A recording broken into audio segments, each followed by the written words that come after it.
Thank you very much. I'm delighted to been invited to speak to you, and I'm particularly delighted that Cash has decided to make men's health the theme for this year's Salt Awareness Week.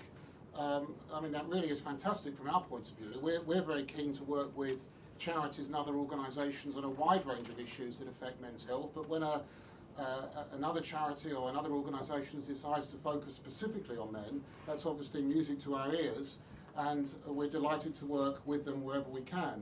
One of the practical things we did with Cash for this year's week is to work on this leaflet, and I encourage you all to have a look at it, and if you do health promotion work, to distribute this to men that you're in contact with. What it shows is a man standing in front of a mountain of salt, and it says it suddenly dawned on Steve that there was such a thing as too much salt. And I think this is probably the amount of salt in a Wetherspoon's meat pie, judging by the horrific figures that were produced. And I have to say, associating this campaign with pies was a brilliant strategy in terms of getting a story in the media. It really, congratulations to you for doing that.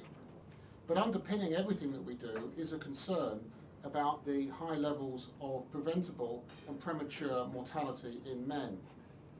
And the figures really are quite shocking. You've heard some already, and I'm going to give you a couple more.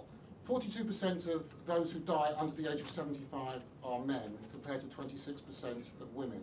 If you look at premature deaths under 65, it's 22% of men compared to 12% of women. So I think it's fair to say that premature mortality is overwhelmingly a problem for men. And salt consumption is clearly part of this problem. 85% of men consume too much salt. The average male consumption is 10 grams a day compared to a maximum recommended level of 6 grams. And I think it's fair to say that generally men are unaware of the health impact of consuming too much salt, what foods they should avoid, and the amount of salt in the food that they eat. Now clearly, to tackle this, we need to reduce the amount of salt in manufactured food. That's really the best way of achieving long-term change. But we can also influence and change men's awareness and behaviour.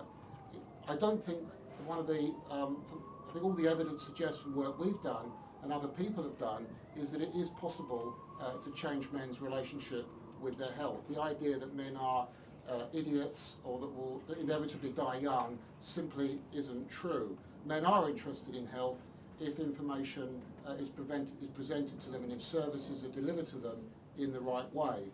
We did a piece of work with the Royal Mail looking at how we could reduce the salt intake of men, Royal Mail employees at a depot in West London.